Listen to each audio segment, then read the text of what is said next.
right? More than and Japan is several times larger than China, right? So it's that economic aspect, I think, which is very important. So now under Biden, you have this made in America, right? Maybe not make America great again, but at least make American products again, right? In America. Yes. That's one thing. But the second thing is that there's also a recognition that the Obama engagement strategy was not working as far as China is concerned. They essentially exploited engagement to push the envelope on the ground, and there was not sufficient pushback. The Obama administration's argument is that we wanted to play the long game. We had too many wars already. The last thing you want is to pick one with China, but I'm going to leave enough resources for the next administrations, which is exactly what's happening right now. Biden now has a lot of resources, right?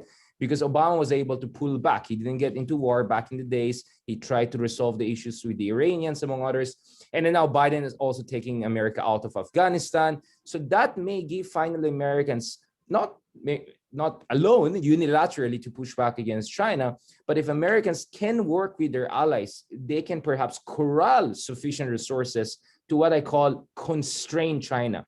Because I think the misunderstanding here is that you can contain China, like how we contained the Soviet Union during the Cold War period. But China is so integral to the global economy. It's so big and it's so relevant and dynamic that it just doesn't work, right? It's impossible. And it's not going to work also diplomatically, because barely I don't think even the Japanese want a kind of containment strategy against China, because they're so interdependent with the Chinese economy and more so every year.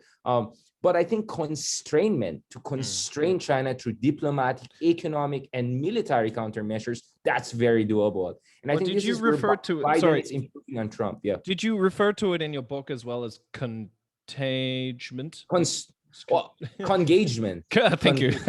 Yeah. That's right. No, that's another variation on the I think theme. a lot of right-wing think tanks in DC were using like containment and engagement going hand in hand simultaneously. But I think the better way to look at it is really constrainment. We can only constrain China. That's the best we can do, because you cannot contain China. I mean, let's not kid ourselves here.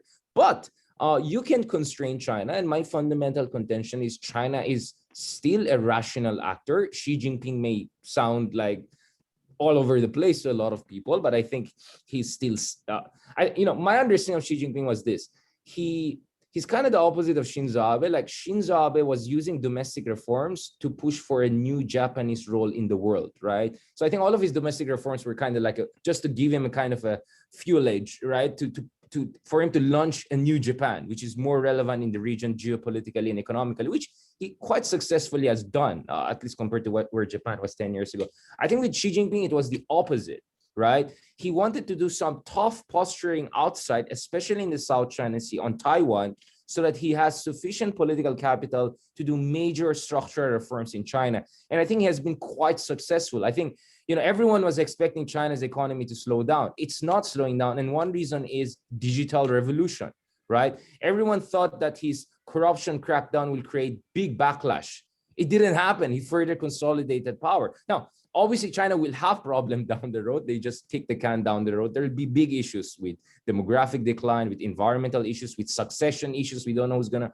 But in the meantime, I think Xi Jinping gamble work. Look tough abroad, get support at home, rise up popular nationalism, smash domestic enemies, go with structural reforms, create a digital economy, move to the next stage of development. So far, he ticked all of that. He has done a good job. But I think Xi Jinping is quite smart to realize you cannot keep on doing. You have to once again reinvent your strategy. And this is something I really appreciate about Chinese statecraft. It's relatively dynamic compared to other countries, right? Other major powers, right? So I think Xi Jinping now realizes maybe we have toned down the wolf warrior diplomacy, right? We didn't see that in the G20 summit. The Chinese were not doing the same shenanigans they were doing back in Alaska, or some of the lower level guys in foreign ministry, the shenanigans. They're kind of pulling that back. And if you look at the Boao Forum speech of Xi Jinping earlier this year, if you look at speech at World Economic Forum, I think he's kind of raising the white flag to Biden, but at the same time, of course, he still has his guns there just in case Biden doesn't welcome it, and Biden has not welcomed it. So he's hedging, but I think the effort is there. And to give you just concrete examples that China can be swayed, that suasion works, strategic suasion works, is, for instance, back in 2010, 2011, 2012, everyone's saying, oh, China is going to build an Asian infrastructure investment bank. This is going to compete with World Bank. China will have full veto power. Guess what? Eventually, China it decided to forgo full veto powers in order to get the Europeans involved. So when Britain joined, the Germans, everyone came in. But that was not a total sellout because it also won concessions for the world. And AIIB eventually became a much more transparent vehicle for raising infrastructure capital. As far as the Belt and Road Initiative is concerned, yes, there was an element of debt trap diplomacy for weaker, smaller countries, whether it's Laos, whether it's, let's say, Tajikistan, or some of the countries in Africa and Latin America. But it was not like a global debt trap diplomacy strategy because it's just not going to work in bigger economies or more transparent societies. But nonetheless, after Prime Minister Mahathir of Malaysia really raised the issue and made the debt trap diplomacy a central issue in global discussion, right? I mean, this is Mahathir, the number one Western basher, now saying we fear new colonialism inside people's hall in China. I mean, how in your face can you get? I love that guy, Yes. Yeah, I am no fan. I told him in person, like when I was a kid, you were kind of dictator, weren't you? It's like, no, I was always there. But I like how he switched in a good way, adjusting to the times, even if he's like what 95, 6-year-old. Man. Yes, he's a but veteran. After that, we see in the second Belt and Road Initiative Forum, Xi Jinping coming out and explicitly saying we now need to make BRI more sustainable, right? Fiscally sustainable, debt sustainability, I think is the term he used. Environmental sustainability is the term he used. Again, of course, there's a gap between rhetoric and action, but at least there is an open recognition that the BRI first version doesn't work. We need to move towards BRI 2.0. And again, US alone cannot match China in terms of new infrastructure investments because, well, first of all, US is a capitalist system. White House cannot order Ford and Tesla to invest in country X and Y. Guess what? China can do that because it's not really a capitalist system, right? Yes, it's I agree. State-controlled pseudo-capitalism, right? I mean, if they don't like what Jack Ma is doing, we saw what happened, right? We saw what they're doing to Didi. I mean, this is not, so when people say, oh, Chinese companies, these are private companies, like, what are you talking about? Do you know what's going on in China, right? They have a national intelligence law that can compel individuals to provide intel if it's necessary. Just read it, my God, don't be so lazy. I hate it when I hear it from officials in some Southeast Asian, oh, these are Chinese companies, not government, blah, blah. But anyways, you cannot match them on a dollar-to-dollar basis, but if you can corral the Japanese, who, by the way, have more new pledges of investment in Southeast Asia, more than 300 billion, by the way, far more than China in places like Philippines and Vietnam. Again, everyone says, oh, China is taking over. No, it's not. I mean, show me a single Chinese big ticket infrastructure project in the Philippines. None. All of them got canceled right and left. Japanese, I can show you. There's an underground metro they're going to build, so on and so forth, not to mention huge stock of investments from the past. If you can bring in the Japanese, you can bring in the Europeans and the Australians, among others, the cumulative effect of that is to put sufficient diplomatic pressure on the Chinese to make adjustments again, to make themselves competitive, because the Chinese respond to competition. In that sense, they're good capitalists. As someone said, was it Joseph Schumpeter, like the communists or socialists are the best capitalists, right? They're really good in that. And I think that's where we can get the ball rolling, because yes, China is big, but if you combine Indonesia, India, Japan, all of these countries, if they can coordinate, and they, of course, coordination is always hard, but if they can coordinate once in a while in certain issues, I think they can bear enough pressure on China. And the argument is better do it now while China is not yet the super number one. Yes. Because if you do this 10 to 20 years from now, maybe it's a bit too late, right? Too late. So great. Time is everything. Timing is everything in geopolitics. So it is. Do it now. And that's why if you look at Biden's rhetoric, he keeps on saying, not on my watch, not on my watch. It's all because about he the realizes there's something with this presidency. I mean, Biden, sorry, I'm overdoing this, but Biden has a team of historians. He sees himself kind of like an FDR figure. Like he sees himself as someone who's at a very critical juncture in American history and global history.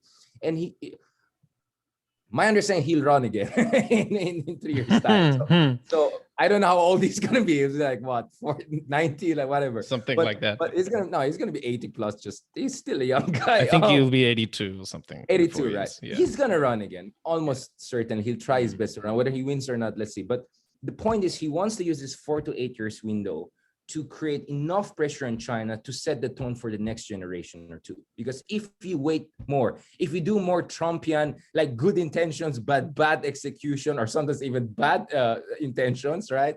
That's not gonna cut it. So if I'm gonna use a Hegelian term, it's a negation of negation. It's a negation of both Obama, kind of just engagement, not much deterrence, but also a negation of the negation of that, which is like Trumpian. Anything that's Obama is bad, let's just go all the way in.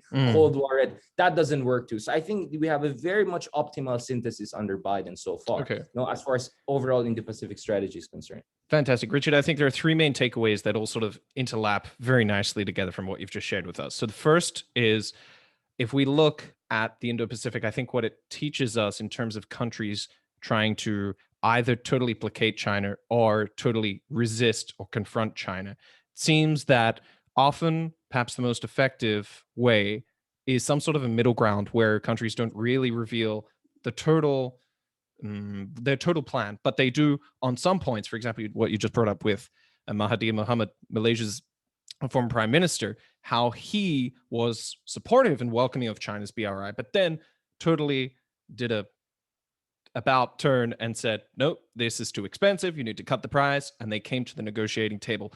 I've seen you elsewhere praise Jokowi, Indonesia's president, for the same sort of nuanced middle approach. If we look elsewhere in the region, we see, for example, the Philippines, where Duterte has become essentially a Chinese lackey and has totally given away everything strategically to Beijing and gotten nothing in return. We also look at Australia, where we see a very firm, tough position, and yet, well, which is Australian, quite recent. Which this is was quite not the case 3 years ago. This was not. This was not, and we can debate whether or not that was a necessary change in posture. Yet it probably was, but it's interesting how well Beijing has Australia at top of its economic hit list, despite the fact that Australia has still managed to increase its exports to China. But that's basically because China cannot get iron ore at that quality anywhere else. So there's a couple of, Australia might be a slight exception there, but generally, were it not for China's dependence on Australia, on core mineral resources from Australia, Australia would be completely kind of pushed out of China's economic orbit, and that would hurt it incredibly in terms of its economy. So we could generally say that perhaps this kind of middle approach is the best way for, as you put it, getting China to compete and actually bring a fairer deal to the countries of the Indo-Pacific and try to actually compete on the same level as, say, especially Japan, but perhaps also European actors as well. So I think that's one sort of nugget we got there. A second one would seem to be this idea about, well, as you put it there with Biden and this sort of historic moment that we're in, it seems to me that Biden's approach, the negation of the negation, as you referred to it, is more like competition with China. Like he's actually trying to engage his traditional allies and actually come up with alternatives based on democratic principles to China. So that's why we see this whole build back better for the globe and all of this stuff, whether or not that's going to work. But at least the attempt is, okay, we're going to compete with them in this game.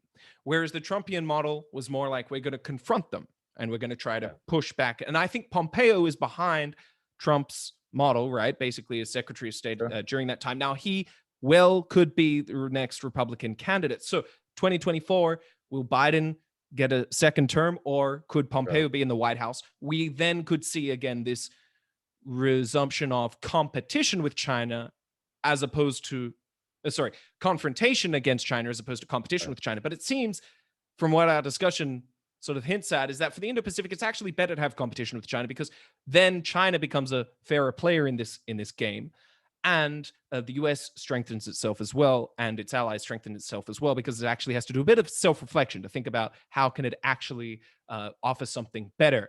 And so I think those are kind of the bigger takeaways. But it seems to me that this may actually be a boon for in the Indo-Pacific region, but especially Southeast Asia, where there is so much need for development across the board, which I then now want to bring us to the Philippines. Richard, because I think you've definitely given us such a great macro perspective on all of this. But where exactly does the Philippines fit in the Indo-Pacific right now? Because to me, in your book, in your 2018 book, sorry, not the 2018 book, that's on Duterte. We'll come to that one later.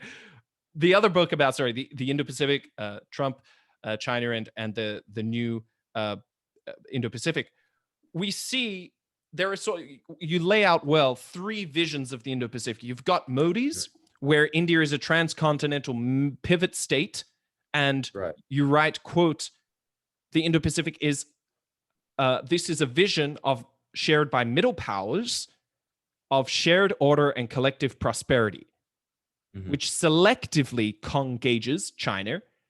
Okay, and in this camp we have mainly India, but also to some degree Australia and Japan.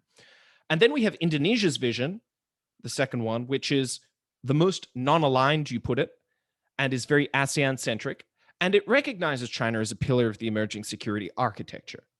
So it's most accommodating of China, basically. Right. We then have the more muscular US-led vision, which is built around the US and its quad attempts, or the quadrilateral efforts with Japan, India, and Australia to confront China directly. So where do you see the Philippines among these 3 visions, or does it have its own vision? Well, this is where things get very, very interesting. First of all, my normative position is that you have to have a Goldilocks position, right? Not too hot confrontational a la Trump, not too cool and differential, or in that sense, I would say hesitant and reluctant, as we saw under Obama. And I think Biden is kind of getting that Goldilocks strategy moving forward. And whoever becomes the next American president, they will have to contend with the legacy of Biden, hopefully in a good way, right? So path dependency, right? Whether it's in physics or whether it's in social context, is something that matters. So Biden can set good patterns for his successors. The same way that Biden got some of the Trump ideas in dealing with China, even Republicans perhaps could do the same with Biden, because as far as Biden's position is concerned, it's not too far from the central position of the Republican Party on China. He has big differences on other issues, climate change, Middle East, so on and so forth. But on that thing, I think there's some sort of a bipartisan consensus which may hold for a long time. And even within the Democratic Party, you see a lot of hawkish voices, Chuck Schumer, among others, on China. I don't think these people will go away anytime soon. No, although let's see if Ocasio-Cortez can dislodge him from Senate. But let's see. So that's the thing. Now, going to the Philippines, I think the Philippines is, again, if you look at countries across the region, it's really 50 shades of gray, right? Very few countries are openly against China, right? Very few, probably, I can count them with one hand. And very few are also like completely satellites of China, right? So again, I can probably also count. What was interesting to me is that in North Korea, not even once did I hear them saying something positive about China. It was like fascinating. You could see that there was angst, right? You could see that they hated the fact that China made a mockery out of their juche self-sufficiency doctrine. Like, how can you be juche when like 90% of your trade comes from China, right? And Kim Jong-un is so pissed off, right? First of all, he killed his uncle, right? Who was the pro-China guy who wanted to create a mini China in North Korea.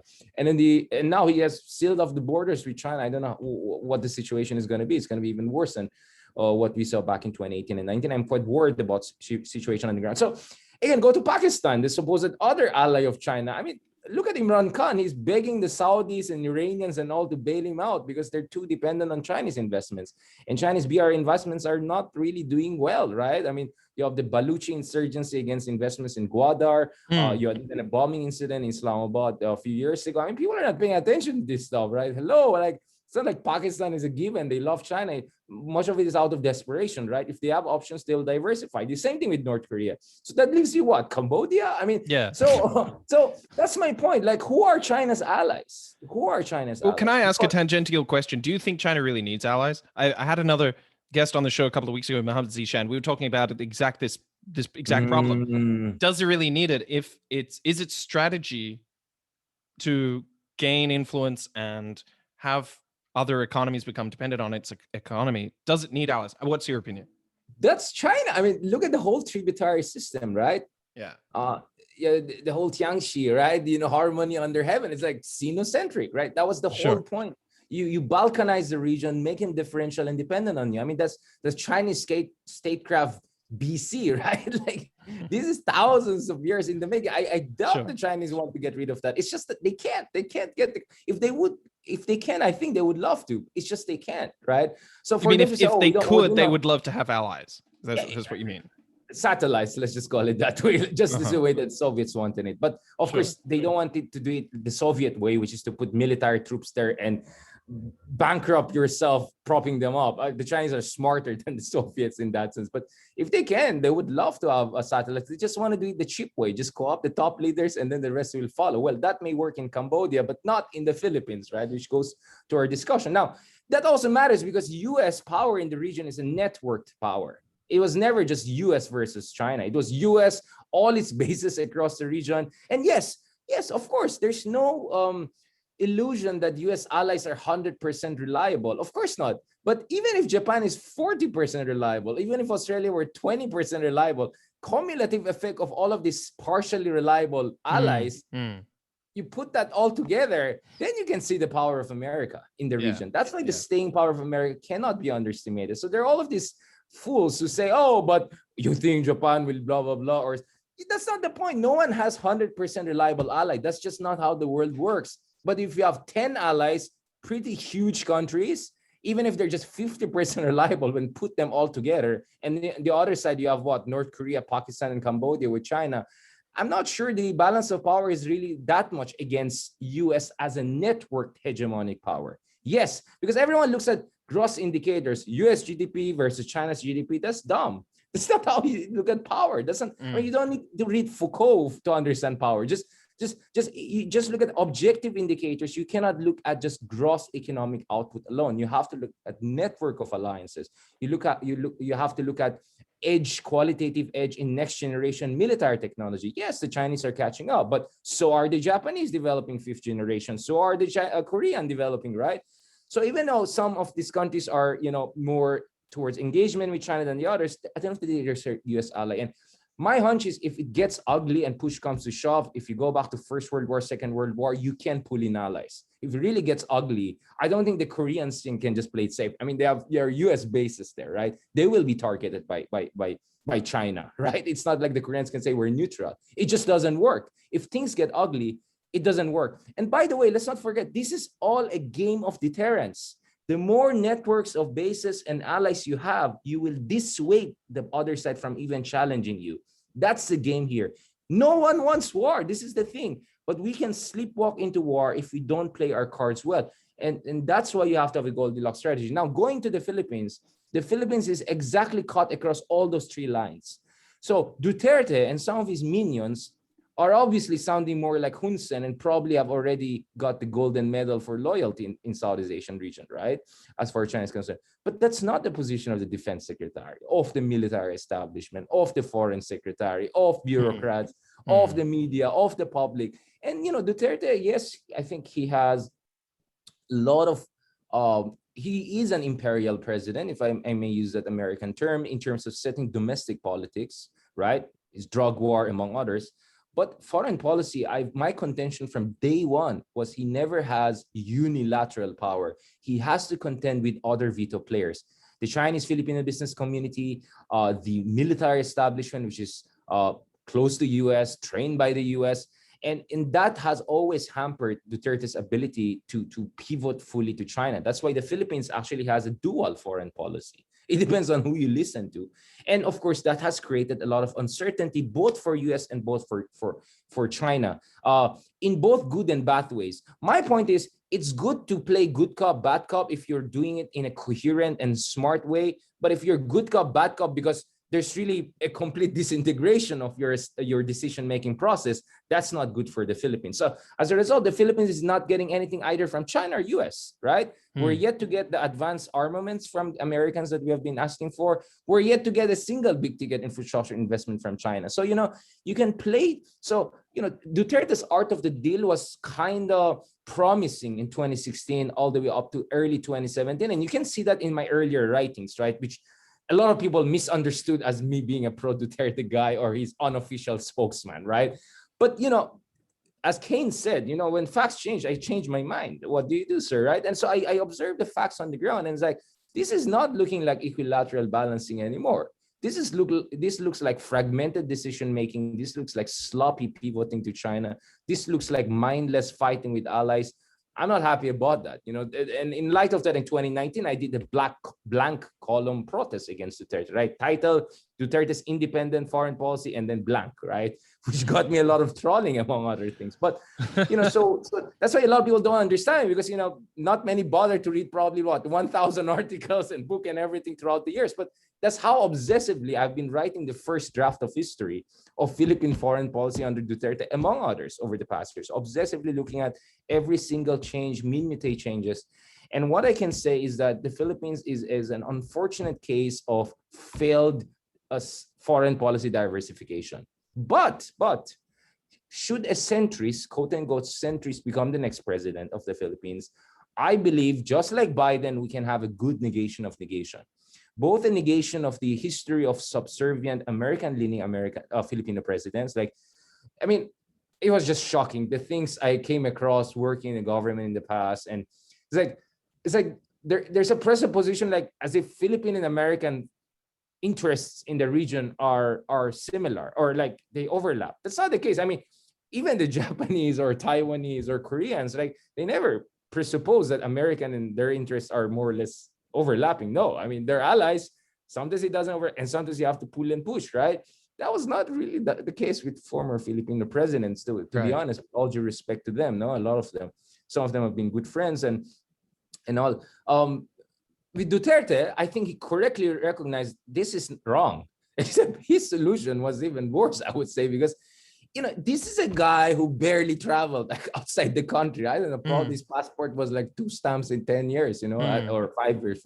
I don't think this guy, he actually was quite like Xi Jinping. He was the Honshu, Xi he was Jinping the hardly big guy traveled of Davao. Sure, I think he saw the raw, ugly side of the global war on terror, which explains why he hates Americans a lot. And, I kind of understand him, like, the stuff that the Americans were doing in Mindanao, that felt like invasion to a lot of people in Mindanao. I can sympathize with that. Of course, I can understand where he's coming from. But once you're the president of the Philippines, it's a different ballgame, right? So you had a mayor, a longtime mayor, a provincial mayor, catapulted into the middle of Indo-Pacific geopolitics overnight. What do you expect, right? I was hoping the smarter guys around, the wise guys, will prevail. But how can you prevail over a Trumpian guy like that? Good luck with that, right? So you cannot prevail, but you can push back. You can.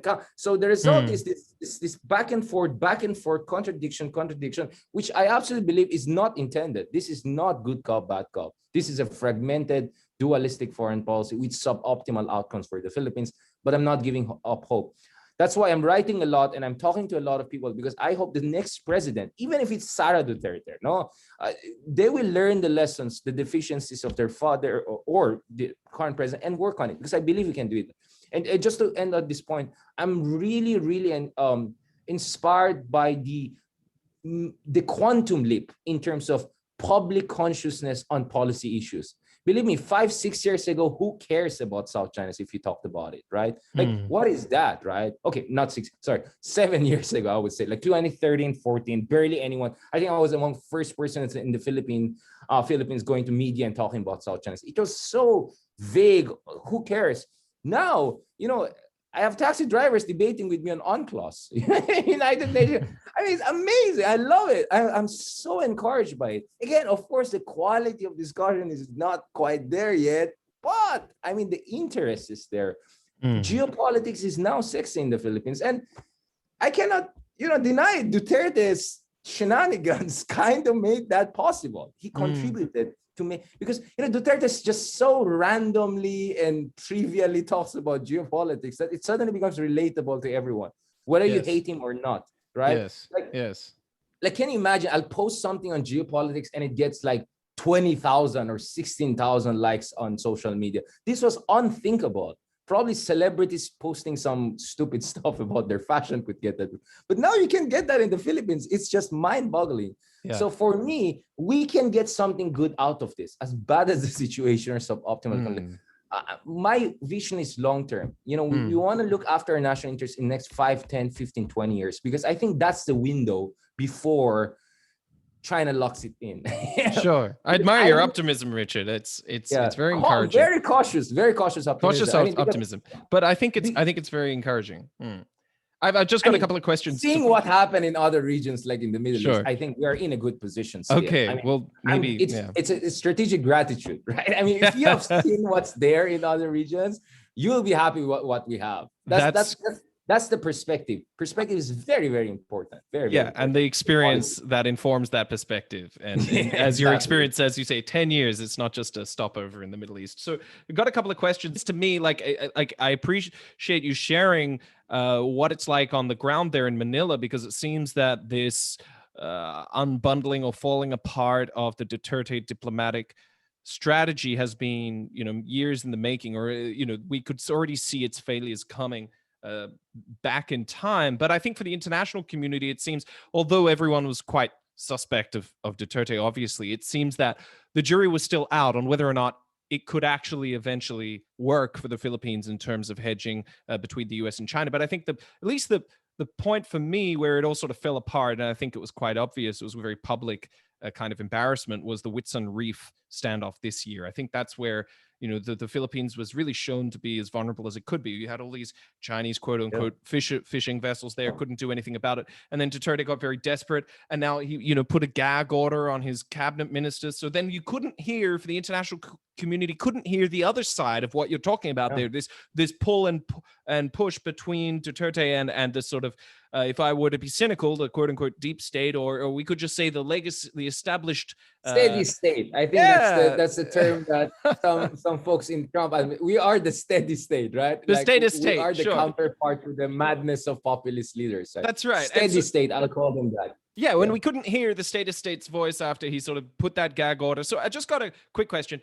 Let's hope that the next administration does learn from the mistakes of this administration. But what are the odds that it's going to be Sara Duterte? And what are the odds that Rodrigo himself becomes the vice president? Because we've heard the rumors that he's going to run for vice president. Well, I mean, if you're a betting man, what are you going to go back to my writings in 2018, 2019? I said, it's not impossible that Sara will run for the next president, or Bongo for that matter, which is, because that's it. My model is Medvedev Putin, right? In the late 2000s, right? When Putin kind of met a constitutional restriction, he put his minion in charge, right? Which is Medvedev. It got a little bit complicated, but eventually Putin had to, reset the deck, right? And now he's fully in charge back again, right? Like, I don't know what's happening with Medvedev. He's having a good lifestyle there and getting exposed by Navalny. But the thing is, I saw that coming in many ways, but that's your plan, sure. But this is the Philippines, my friend. I mean, Manny Pacquiao, great friend of the president, fellow Mindanao boy, is now the most trolled guy in the Philippines. I mean, I'm looking online now, and the things the pro-Duterte people are saying against Pacquiao, you can't believe that. I mean, these are the stuff that, you would imagine they'll say about opposition of the opposition. They're going into his tax records. It's just crazy, man. It's crazy. I was never a Manny fan in terms of politics. I mean, of course, as a Filipino, I love what he's doing. Although I'm not into boxing, it's really boring. I mean, I'm a UFC MMA guy. But I mean, all kudos. I mean, what? He has the record for the most championship. I think even Mayweather didn't beat that, right? I mean, Mayweather was undefeated, sure, but Pacquiao is one of the greatest of all time, right? In terms of boxing. I'm proud of that, as a Filipino and all. That's great.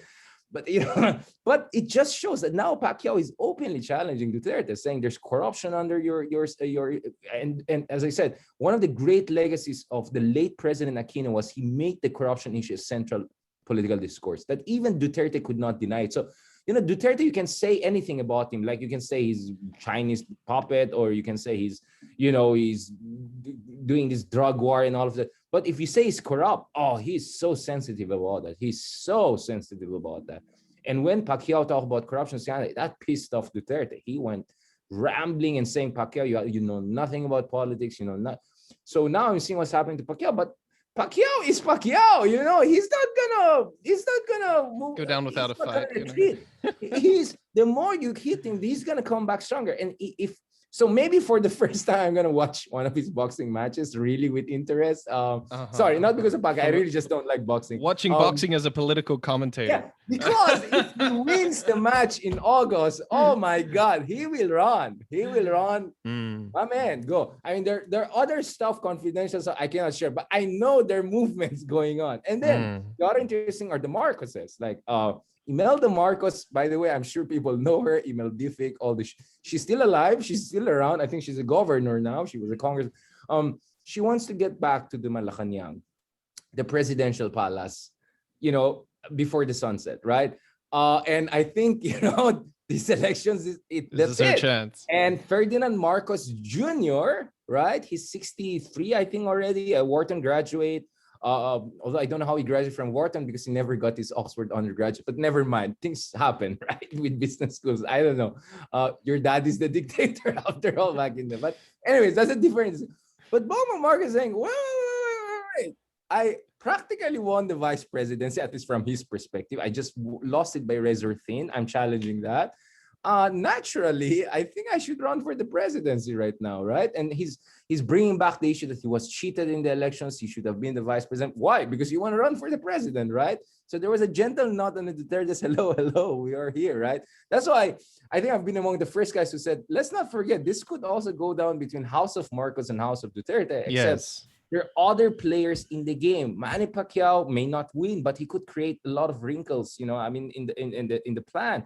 And the other one is this hugely charismatic figure, the Manila mayor Isko Moreno. No, I mean, he has this, you know, he's an actor, he's a celebrity, he has this Hollywood looks. He's young, he's 40 plus. He came from the slums. He came from the poorest of the poor, worked his way up, and then did executive courses from Harvard to Oxford. He plays his game so well. He does 2 a.m. shows cleaning up somewhere in Manila. You cannot match that. Even Duterte had to say, I praise this guy. He is formidable if he runs. He is very formidable. And then there's still other people like Grace Poe, Senator Grace Poe, the daughter of a kind of like Sean Connery of the Philippines, who almost became a president. She was the leading candidate in 2016 until everyone went against her and questioned her citizenship. But she effortlessly still tops the races in Senate. Wow. And now she's tied with Bongbong Marcos for number 2 in the presidential race. And Sara Duterte is number 1 in the surveys, but her numbers are half of that of the former anointed success or former runaway winner, which is the former Vice President Binay. Everyone thought he'll be the next president. His preferability were like 40 to 50% before election. Guess what? He ended up number 4 in the elections, right? So early lead actually exposes you to organize pushback, including by your so-called allies, right? So I think this is far from, this is not a foregone conclusion. It's going to be. Yes, I would bet that under emergency situation with all of Duterte's, worries and everything like that, you could say that the stack, you could say that the way is, the scale is in their favor, right? Sure. But I think things get significantly changed in the coming months, and especially if the centrists can come out and do this and say, you know what, Duterte, if we become the president, don't worry, our priority will not be to put you in jail, right? Or to send you to International Criminal Court. So you don't have to panic and do shenanigans to make us lose. Don't worry, we can do what Latin Americans call pacted transition, right? Which is what they do with Pinochet. And then later on, we can take care of you, which is what happened with Pinochet, right? The centrists are always in a position to do that, right? And then the other thing the centrists can do is that, okay, people, don't worry. We're not also like the old opposition that you very much dislike. And there's some stuff with Duterte we also like. Compassionate, understanding. Well, again, this is just perception politics, right? And we will be decisive in ways that others were not, and will not be American lackeys, don't worry, but also not Chinese lackeys. So I think, and third, Philippines is one of the worst hit countries in the region, not only in terms of infections rates, but in terms of economics. 10% economic decline almost last year. I mean, this is shocking. Depression level. I was abroad for a while in the past year or so. I came back, Philippines, it's kind of half ghost town. I mean, Manila is a wild, wild place. You can feel it. People are not shopping. People are not going out. There's a lot of fear. Vaccination is so slow, everything like that. So, there is a lot of, I would say, subcutaneous anger there, right? That could be easily tapped by any skillful politician without totally scaring Duterte, right? So that is also the Goldilocks politics strategy that the centrists can take. That's why I'm saying, even though I was probably the first one who said this could go down between Duterte and Marcos, I'm looking also at the possibility that actually the centrists, in theory, actually also have very good chances to win it. They just have to play their cards well. And if they team up, let's say Pacquiao and Isko Moreno, or Gracepo and Isko, that could be a formidable team. But should Marcos and Duterte team up, then I think it's going to be really an uphill battle to beat them. That will be an almost unbeatable team. Should the Marcoses and Duterte join forces, which again is not impossible too. But Philippine politics is so factious, right? Fractious and so there are no real political parties. Nothing like what we have in Taiwan, right, or in other countries that I've observed very closely. So it's very personality driven, and when things are personality driven, the room for surprises is huge. And also Filipino people. I mean, I'm not orientalizing us. I mean, I would say we're the Latinos of Asia. We're very emotional people, and the flow of emotions can radically change. I mean, just look at the Brazilian elections. I mean, Bolsonaro was a joke, right? And then he was stabbed, and then he did that Facebook Live, I think, from hospital and all. And then there was a shift in sentiments towards him. Bolsonaro was not a foregone populist winner in the elections in 2017, I think. Yeah. So emotions will play a part. And that's very interesting. Just to end on this note, in the last 30 plus years since the collapse of the Marcos dictatorship, probably only one president won who was expected to win, which is Joseph Estrada, and he barely lasted more than 2 years in office, right? Practically all other presidents were surprise winners. Not only Duterte, but also Aquino. His mother dies in 2019. He's catapulted the presidency with biggest margin of the votes, bigger even than Duterte. Ramos, I would say one of the smarter guys who became the president of the Philippines, he won with only 26% of the votes. Remember, Philippines only has single round first past the post.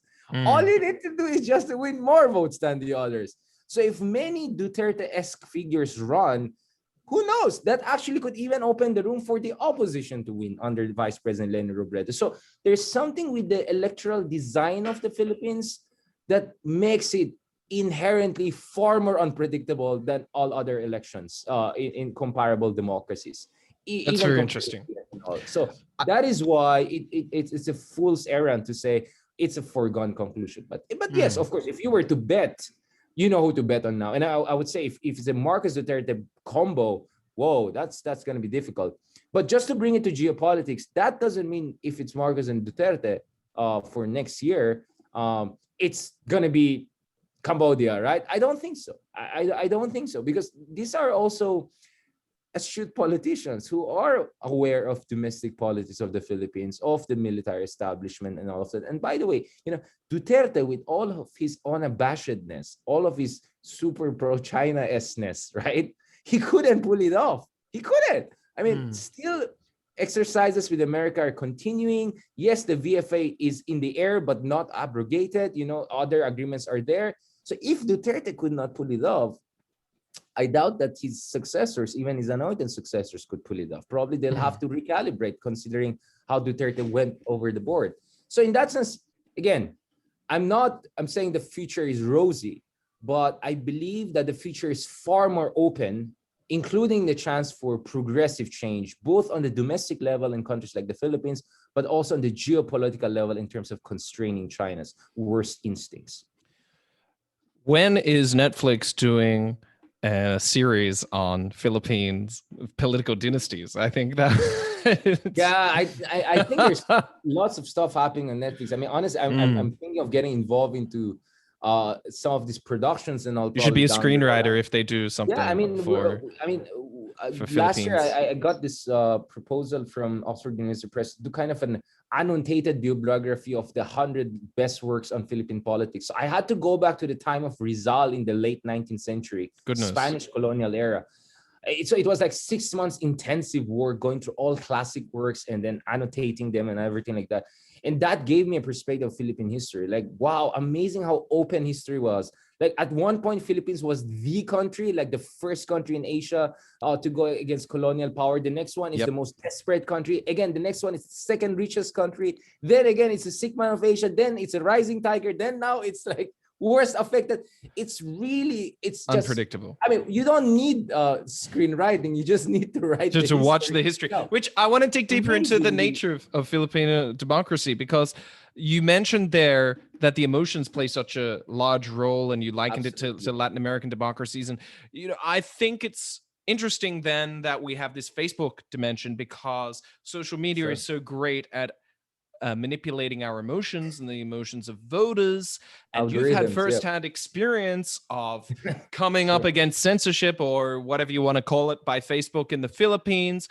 We all know the story of Maria Ressa, who's been very outspoken on the international arena and has won United Nations awards for her work and everything. So her work and Rappler there have really done a great job in sort of bringing this issue to the attention of global audience. So I just sort of wonder, on what level do you feel that, like social media in the Philippines, democracy, and also you've also written about how the Philippines was Asia's oldest democracy, first democracy, which and then, as you mentioned it, but it's also not really very mature in terms of party politics. It's very personality driven. How do you reconcile these differences for yourself, Richard? Like, how do you feel about the fact that historically it's been the longest or oldest democracy in Asia, and yet it's at this point, or is there another spin on this that we're not missing? And how does social media factor into that?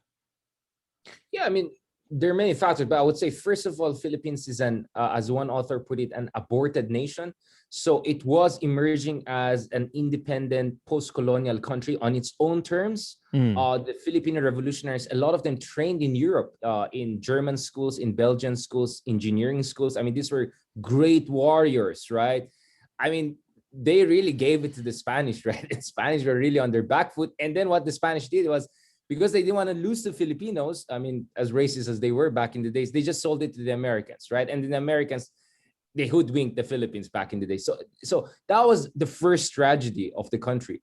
The second tragedy was that democracy was given on a silver platter to oligarchs in the Philippines in the 1920s and 30s. And that pattern, so it was not a democracy that was gained, right? And that was a problem. So once the Philippines got its independence in the mid 1940s onwards, until the Marcos dictatorship, you had a freewheeling liberal oligarchic game, right? So each warlord running his own election game, guns, goons, and gold, right? That was the name. And then Marcos came and said, you know, like kind of like a big mafia boss, hey, come on, this is a joke. Let's streamline this process. Let's work it through me, right? I'll be the big boss. Except he was a massive failure, because he had 21 years in power to do what Chiang Kai-shek's heirs did in Taiwan, to do what General Park did in Korea, to do what Lee Kuan Yew did in Singapore, even Mahathir did in Malaysia. 21 years. Guess what? In 1982, the Philippine economy totally collapses amid the debt crisis. 1986, Treasury is empty and the Philippines is left with $26 billion in debt. And guess what? Zero Kias, Samsungs, all of those kinds of high-tech companies that Taiwan and Korea and all of these countries were able to build during their own authoritarian transition period, right? And a sad thing is that the Filipino middle class, doctors, professionals, a lot of them either went to the US in the 60s and 70s or 80s, including my relatives and uncles and everyone like that, or they were forced to work in Middle East and other places as overseas workers. Again, all of this started under Marcos. I mean, it's amazing how many people forget this and praise Marcos. Oh, he built us roads and all, as if it came from his own pocket. And for heaven's sake, he had 21 years in office. Even if you put an idiot in office for 21 years, probably would have built more airports or something like that. I don't know. But the fact of the matter is, that was a golden opportunity for the Philippines to do institution building, right? Not be the Weimar Republic of Asia. Like, just like Weimar of Germany, we have had fantastic constitution, great lawyers and everything, but the institutions were rotten from within, right? And the Democrats were always weak. They were not willing to stand up to the fascist elements. So under Marcos, we had the chance to consolidate the state building process, to build strong economy. It didn't happen. Then 1986 people power revolution happens, essentially the old elite come back, and then the Marcoses eventually also come back, right? So you have a hodgepodge of that. So now we expect in 6 years for Benigno Aquino, for the late Aquino, to solve a century-old neglect and cluster mess. That's a joke. But even in that 6 years, I mean, as I said, he's the greatest transitional leader the Philippines had. What we should have had way earlier. The first attempt, I think I was under Ramos. He did a very good job, 1992 to 1998. But Asian financial crisis happened. So sadly, the Philippine gains were upended, and then we got the populist Estrada. I mean, things collapsed, right? Then 10 years under Arroyo, mess. Then Aquino kind of fixed it, and then boom, now we have Duterte. Now, so if you have this, what the French historical school called long duration analysis, then you can see that there's a lot of room for improvement here. There's a lot of room. There's nothing predetermined. It's just so inherently uncertain and up in the air that is shocking that almost 100 years since the introduction of elections, democratic elections in the Philippines, we're still in the blueprint stage, right? The good thing for that is that should we elect a good leader and that person proves decisive, then maybe we can really build a good blueprint in ways that probably the Americans cannot anymore. Like, what they have is too ingrained, right? Including their electoral college system, course. And all that stuff. At least we still are fresh in a weird way. Experimental. And honestly, in theory, I am okay with the idea of constitutional change in the Philippines, but under very, very specified circumstances, because there are some friends of us who want new constitution, but how can you get a good constitutional change under bad person, right? Yes. Because they're going to game the system. So should we have a dependable administration in the near future? I am willing to push for constitutional change, if not an entire new constitution per se, whereby, among others, I hope Filipino presidents like Indonesia can run for 2 terms. Perfect. Probably 2 5-year terms, right? Because 6 years is too short. But it's also too long if you're a bad leader, because you cannot impeach anyone in the Philippines. It's almost impossible to get enough votes. Trump, just like US, right? Yes. Some of the bad things he got from Americans. And I think just to end on this point, the tragedy of the Philippines is that it got the 2 colonial powers that shaped the country's state building patterns and nationhood, for that matter, is that it's Spain, which was not really known for state building, and 19th century America, not FDR America. Late 19th century America was a libertarian America, and unfortunately that libertarian mindset is very alive among Filipinos up until today. Trust in government is very low in Philippine government, in Philippine society. Trust in government doing social justice reforms is very low, which is big contrast to a lot of our neighbors like Taiwan, Korea, Japan, where the state is a welfare state, makes sure that inequality levels don't go high. That doesn't exist in the Philippines, and I would partly claim the libertarian legacy of 19th century America, which conquered the Philippines towards the ends of the Spanish colonial era in 1898. I thank you for bringing up Indonesia just at the moment. Sort of preempts my next question quite nicely. They're now making some comparisons to Latin America again. It's often said of Brazil that it is forever the country of tomorrow. Everyone's potential, right? Potential, but just that, exactly. But I often wonder, in Southeast Asia, is that a true description of Indonesia or perhaps the Philippines? I've read some pieces of yours recently about Indonesia being the invisible state or invisible power and where it's going in the next few years. Like, just keeping that Brazil framework in mind, what do you think about that framework in regards to the Philippines and Indonesia? The Philippines, of course, being the second largest country in Southeast Asia. Yeah, I mean, you just put Indonesia and Philippines together, that's like more than half of the region, right? I mean, people again forget. I mean, people don't eat our foods that much. I mean, like, you go everywhere in Southeast Asia, it's like, Cambodian food, Thai food, like what? Thai food, you're forgetting more than Vietnamese half food, of the region, Indonesian food and Filipino food. I mean, sure. I mean, Australia, there's a little bit more Indonesian food maybe than a little bit, countries. But you don't find it much in New York or in London or whatever, as much as you should, right? there is in Amsterdam, or there is in Netherlands, for that matter, for understandable reason, because they were the former colonial power. But yeah, I mean, how should I put it? I mean, for a long time, Brazil was also seen as the invisible superpower, right? Like, it was always there, but yeah, I mean, we love their football and their jazz and all of that, but no one talks about their politics as much until quite recently, thanks to Lula and of course Bolsonaro, for the worst reasons, right? And then of course we saw Brazil was taking off. You know, the economists had all of those, you know, images of, you know, Brazil, and then it went bust, right? Because, you know, the fundamentals were just so weak, right? Fundamentals of accountability for the military era of abuses, so Bolsonaro could build on that autocratic nostalgia.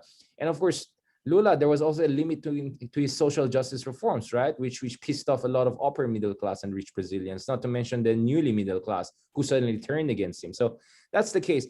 There are, of course, parallels with Philippines and Indonesia, the same way with India, I would say. There's a lot of parallels going on there. But you know, the advantage that Indonesia and Philippines have is that they are very close to Japan, Korea, China, you know, these production networks. So I think, you know, you cannot ignore the fact that they're more geographically advantaged than Brazil, right? I mean, what is Brazil surrounded with? I mean, no offense, I love that region, but I mean, economically speaking, I mean, even if the Philippines and Indonesia were probably to sleep, I mean, eventually, you know, they'll be woken up by Japanese investors and Chinese and all of that, right?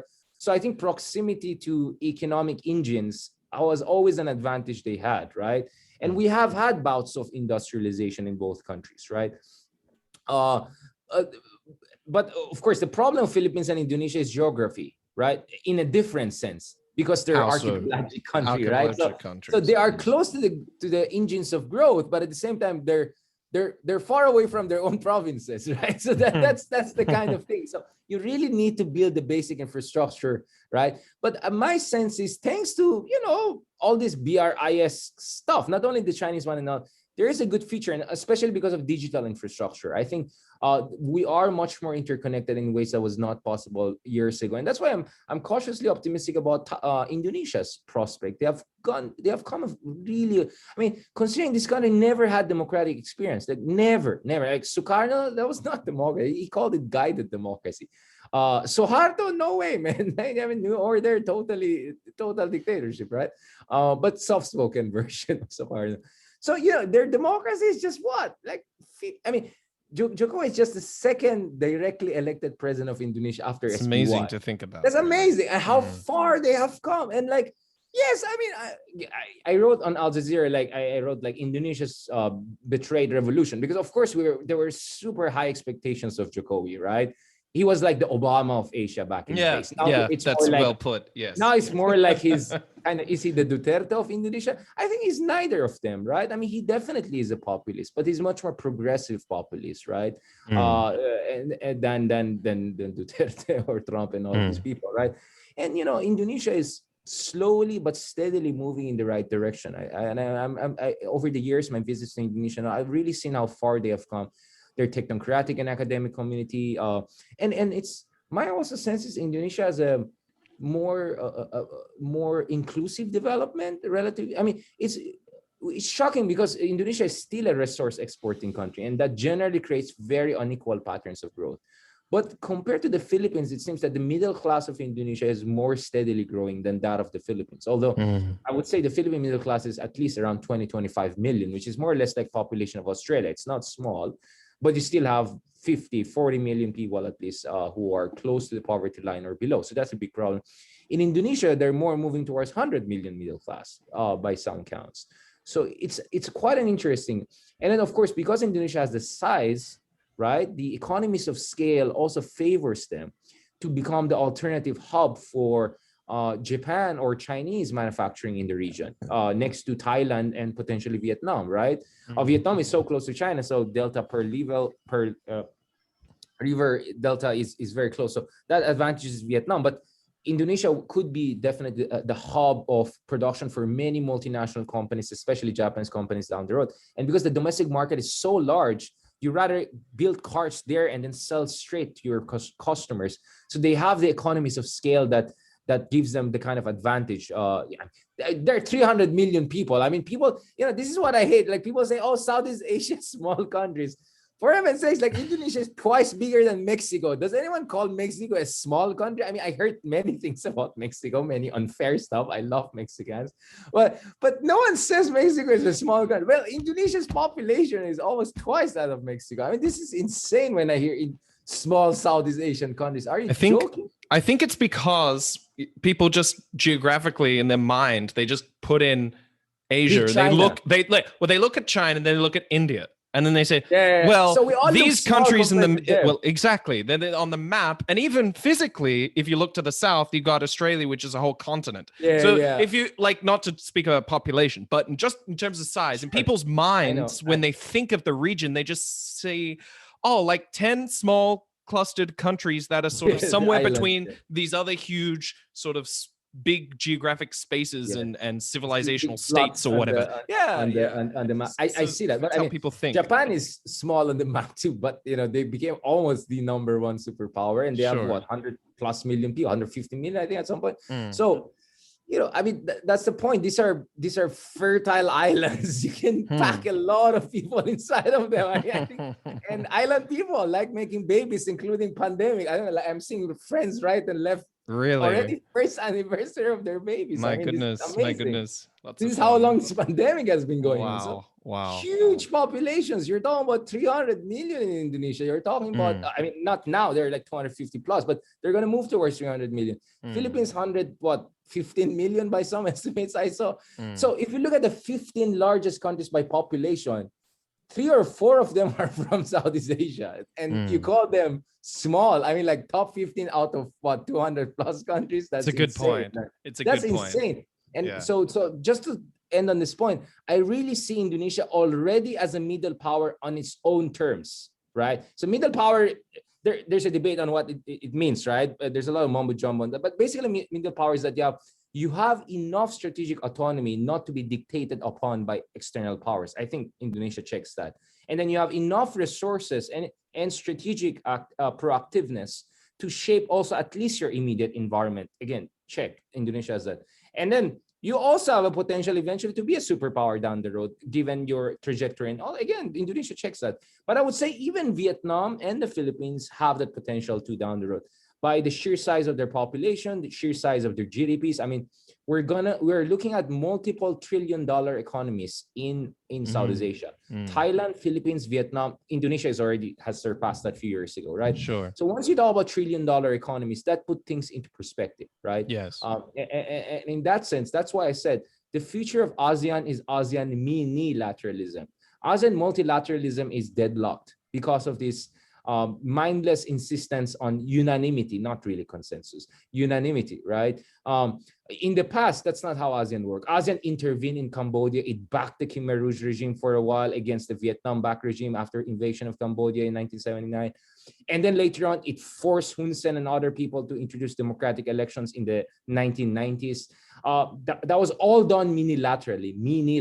There was no consensus. It's like, hey, boys, who wants to go in? Go and jump, right? They did exactly the same in East Timor. Can you explain that? Sorry, just a little more specifically. What exactly is minilateralism as a concept? Multilateralism. So minilateralism is ad hoc, flexible, cooperative arrangement among like-minded countries on a specific issue for a specific time. So let's say, I don't know, like there's a tsunami, right? There was a tsunami in Asia. Let's say Australia, US, and China work to help people dealing with tsunami.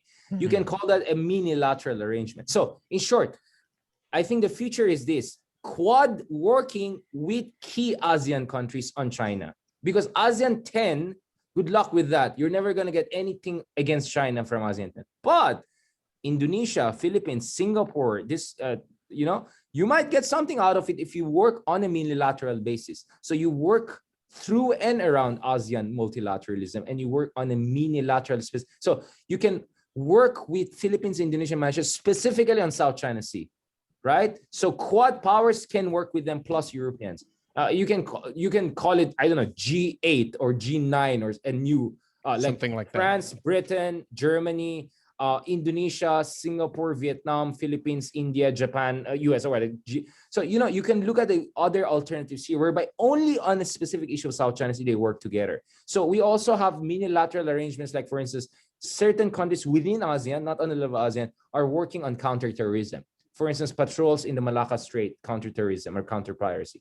Patrols between Indonesia, Malaysia, and among Indonesia, Malaysia, Philippines in the Sulu and Celebes Sea. This is what we call minilateralism. I keep on talking about minilateral. Probably people will call me Mr. Minilateral, but I don't want to be called Mini on anything. But Mr. Mini. But really, minilateralism is the way forward for me. Sure. Because insisting on multilateralism is just, you're asking for paralysis and trouble, right? But I got a question. How do you build the institution to facilitate minilateralism? Because it seems to me typically an institution is like having about members in the club, and then, multilateral institutional frameworks. We're very familiar with that. How do you make it so decentralized and open such that you can sort of like becomes more like a smorgasbord, pick and choose your different players and let's go. Yeah, so how does this happen? Yeah, so the Quad itself is a form of minilateralism. So you don't have a headquarters like ASEAN headquarters in Jakarta or NATO headquarters in, I don't know, in Belgium, whatever. So that's how it works. It's not formalized, top-down command structure. It's not like European Union. You don't have that, right? What you have is that your foreign ministers, your defense ministers constantly talk to each other, coordinate positions. Your militaries constantly do joint drills and exercises. Your technical ministers talk about how to protect yourself against 5G shenanigans potentially by China. That's how you do it. So you're not so in your face. You create an organization and say we have a military alliance. You don't do that. But you constantly coordinate among your top officials, the so-called 2+2s. So Quad is a form of minilateralism. If you look at it, I mean, I have called it half sarcastically as Asian NATO, or actually Asian NATO with or NATO with Asian characteristics. Right, exactly. It's a NATO, but it doesn't have command NATO structure. based on Asian values or something like that. Yeah, exactly. But it's very flexible and open. But it does the job, right? It got China's attention. It got everyone's attention, for better or for worse. So I believe Quad plus ASEAN, minilateral coordinations is really the way forward, and actually the realistic way. As I said, there's just no way you can get 10 countries to agree to say anything significant against China. It's just never going to happen. Well, but the G7 struggles even with 7 countries, and they're all culturally or politically more closely aligned. I mean, as simple as that. If you're Cambodia and 1/3 of your national budget comes from China, and then you have zero territorial interests in South China Sea, why on earth are you going to risk yourself? I mean, it's just logical. I mean, I'm actually with Cambodia on this. Like, why is everyone bashing Cambodia? Why should Cambodia sacrifice itself? Stick its neck out. The problem is, if you have unanimity-based decision-making process, you know that China knows that you have a veto, right? Because if it's unanimity, so if you know that China knows that you have veto, there's automatically pressure on you not to, agree to anything, because you'll be blamed. And the China said, you could have vetoed that. Why didn't I do that? I'm gonna, So it's unfair. It's unfair to Cambodia. In fact, I mean, I'm not a fan of Hun Sen, but Hun Sen had a point when I think in 2016, it was like in complete exasperation. He said, like, I don't care about this arbitration award and all. Why are we getting dragged into this? He got a point. Let them lose. Let them lose. Just keep this among core countries in ASEAN and deal with this accordingly. Let's not bring in the, in Filipino, there's a expression like, it's called saling pusa, like let all the cats join in. Like maybe not. Maybe let's just get few of the guys and then let's get organ. Don't let all the cats in, right? Brilliant point. I love cats, but I'm saying like that's the Filipino expression, which I think perfectly makes sense. Like this is saling pusa. Like you're letting every cat to get into the room. It's a mess, Let's just get 1 or 2 nice Persian cats. Split up the cats. It's tough. It's tough herding cats, as people say, right? You can't herd cats. You can't herd 10 separate countries in Southeast Asia. Yeah, exactly. Yeah. They're not like puppies. So maybe keep it, distribute it. Keep it intimate, right? Keep it close. Keep it intimate. Keep it effective. That's what we want. Okay. So I love that you brought it back to South China Sea, because that sort of brings us back to where we started, Richard. So I've noticed you love to start a lot of your articles and books with historical analogies, which are always quite fun and thought-provoking to read. You recently likened today's South China Sea to the Balkans in the early 20th century, i.e. a breeding ground for the next global catastrophic conflict. How do you see the events of this year so far in the South China Sea? And I'd like to take the historical comparison one step further, if I may, with you, and ask if you had to predict what event could be the assassination of Archduke Franz Ferdinand, what would it be? Wow. Again, I'm not a historian by training, but I mean, history has been an obsession from very, very young age. I mean, probably before Mickey Mouse and Minnie Mouse, I was already reading about Greco-Persian wars. Like I was that kind of kid, Like it awkward, shows in your writing. It's like awkward, Like I knew more Brilliant. about phrase than Disneyland of, good. 500 BC, So that's more or less my personal background. So that makes people understand why I am what I am, and all the weirdness of it. So what, for me, history doesn't repeat, but it rhymes, right? As Mark Twain said. Yeah, and it really rhymes in many cases that are dear to my heart and focus of my research, right? So, I always hear is like, but no one wants war. But China has no reason to block South China Sea because China, blah, blah, blah. It's trade passes. Like, no one wanted First World War to happen. I mean, go back to the works of Keynes. It was life in the, the Belle Epoque, right? The beautiful decades of the late 19th century. Like your shoes was from Italy, right? Your radio was from Germany, your car, like it was absolutely globalized, interdependent world, right? I mean, for heaven's sake, the guys in charge of Russia, Germany, and England were cousins, right? I mean, just look at the letters between Wilhelm and Nicholas and George or whatever. I mean, they were cousins. They were first name basis. And Kaiser of German Wilhelm was the most annoying cousin, but he was cousin. He was loved when he went to Britain. Like that. What I mean. So if you read books like Guns of August or even the post-American world of Zachariah, like you look at how they were projecting Victorian England, and the last thing you would think there'll be a First World War or anyone would dare to go against England at that point. It was such a dominant empire, and boom, it happened because you can sleepwalk into conflict if you always underestimate yours and others' ability to be stupid. Right? Because everyone can be really stupid. Second, when there's a lot of domestic political uncertainty, that tends to feed into foreign policy. And that's absolutely our case. So one of the problems in the run-up to the First World War was France, for instance, one of the core countries involved, had hyper rotation of its foreign ministers and top officials. It was a very messy, what was it, like Third Republic or whatever? It was a messy domestic policy. You don't know who's in charge, right?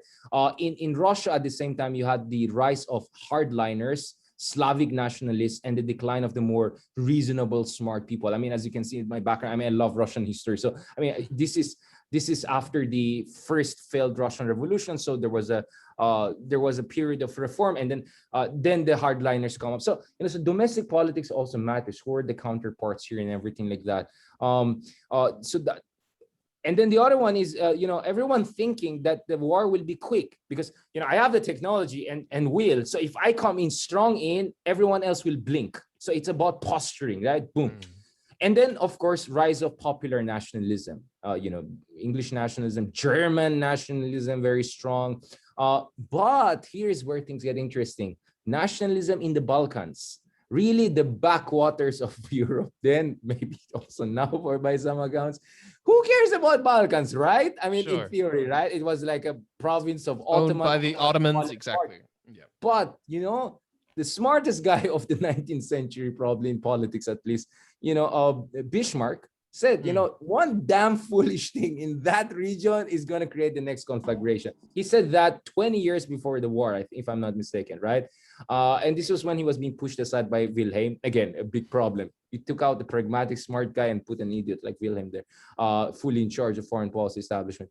So what happened in Balkans was you had a bunch of nationalists in Balkans get involved with a kind of a middling major power, which was Austria, a kind of declining power. So all other rising powers, right, we're just watching out what's going to go because they want a piece of price, whether it's Balkans or Austria, right? And then the Germans. So, and then everyone was thinking if they go in strong, the other ones will blink. And then they all went. So it's game theory, right? It's a game theory when the game badly goes wrong, right? It's like this movie, right? It's like horror comedy movies, right? Everyone's thinking is like they're going to just do some, schmuck movement, but it just didn't work like that. From bad to worse. So what happened there is once Austria got involved in the Balkans, the Russians backed the hardliners in the Balkans, right? The Serbians and all. And then the Germans immediately backed the Austrians. And each of them had each other in mind, working it through the Austrians and the Balkans. So the proxy, so it was not only the tail wagging the dog, but the dog also thinking that it controls its tail. So the two were working against each other at the same time. You can see how dangerous the situation is, right? The last time we had something similar to that was the Peloponnesian War, right? Again, if you look at the beginning of Peloponnesian War, the big two powers were Athens and Sparta, and then the smaller ones did mumbo jumbo. One gets in. So we had exactly similar dynamic in First World War. And if you look at Second World War, it's actually a continuation of First World War. Let's just be very clear about that. Sure. Germany just felt they didn't get the right settlement, even though they signed an armistice. So Hitler, who was not even German, it's an Austrian. Again, Austrians were involved in this, got the ball rolling, right? And what's also very interesting in the First World War, if you look at the works by Niall Ferguson, for instance, his work, Pity of War, it's fantastic because it looks at England could have played an intervention role and stopped the ball rolling, the fireball rolling. But even England went stupid at some point, which is quite amazing too. Like the Brits were supposed to be the epitome of craftsmanship and deceit, right? Strategic deceit. Sure. But even they played it full because the right people were not in power, right? Or the right people did not do it. So this is where everyone sleepwalked into the conflict, thinking the war will be over within a month. And then by the next spring, and then it stretched year after year after year, and then there'll be a Second World War, which will be essentially a continuation of the First World War. So when you look at that, this is Victorian era, Belle Epoque, highly educated people, aristocrats, smartest people, increasingly democracy is coming in, votation even in Germany, in Prussia was there. And yet this happened, right?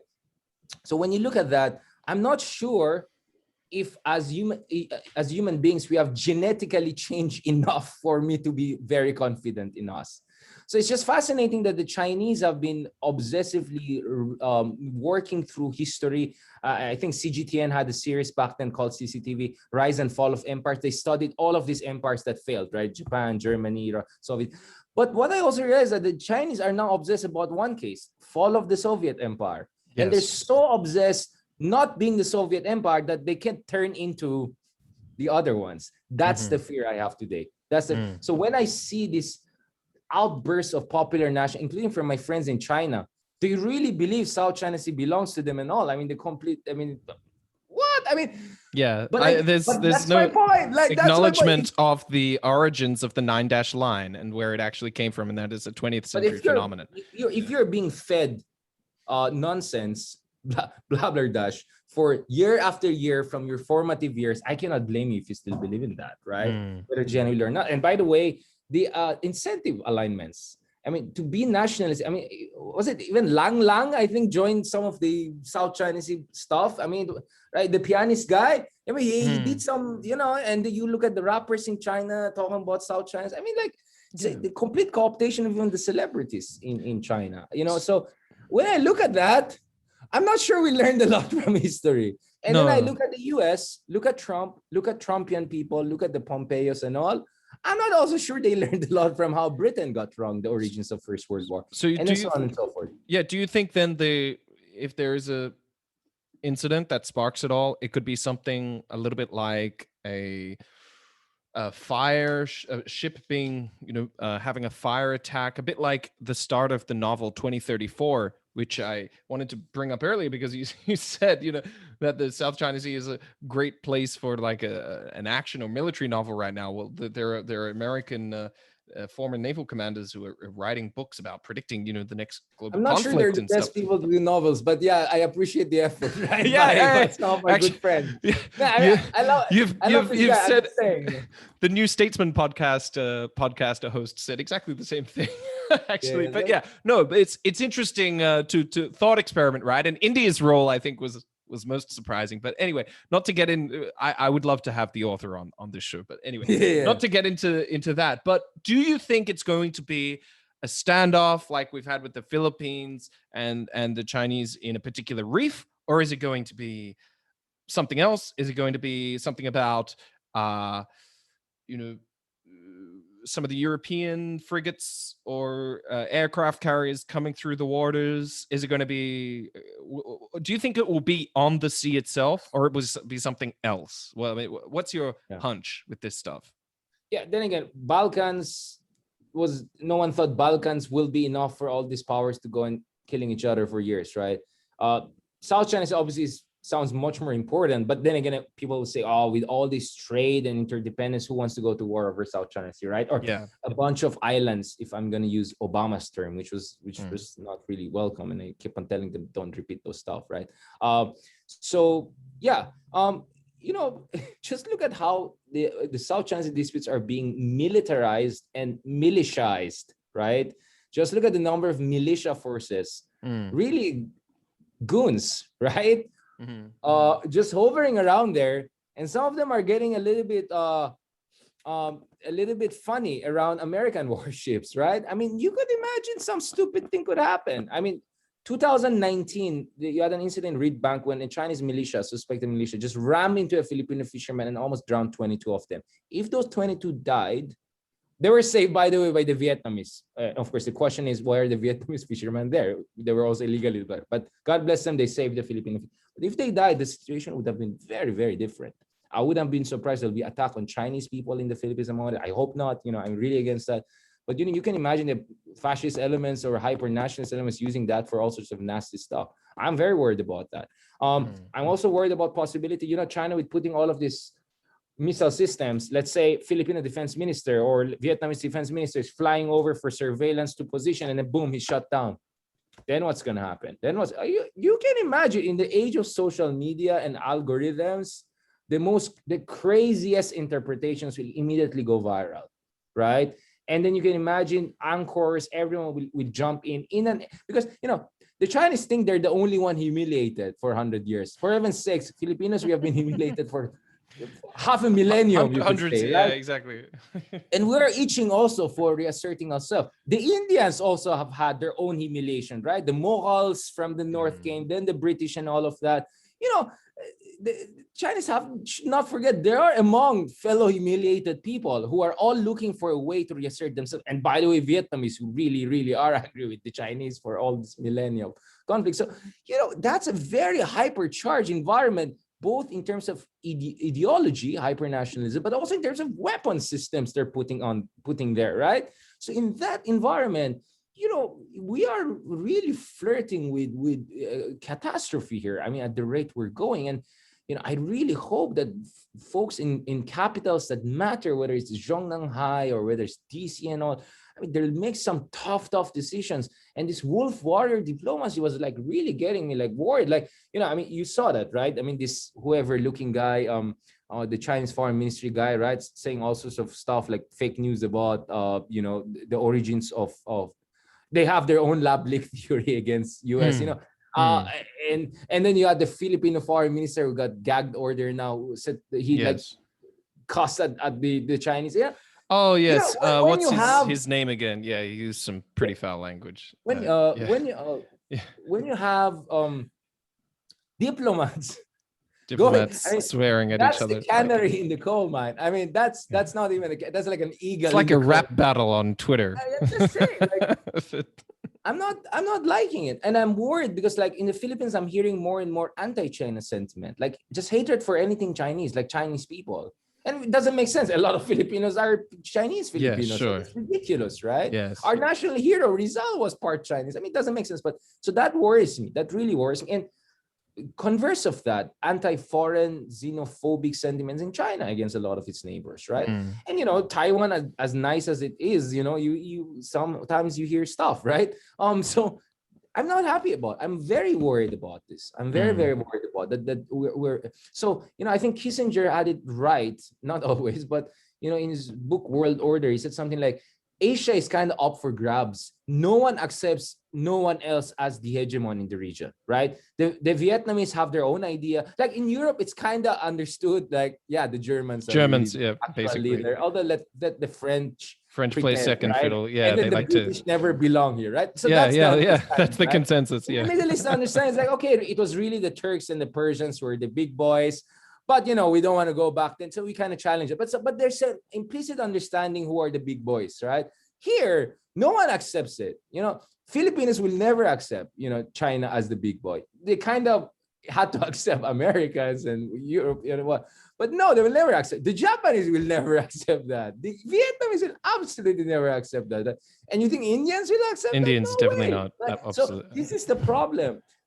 Everyone hates each other so much in this region that they rather have outside powers in some sort of a semi-hegemonic position, right? Not fully hegemonic, but semi-hegemonic. This is the tragedy and this is the danger here. And China, I think, Beijing believes that they can recreate the tributary system with 21st century characteristics.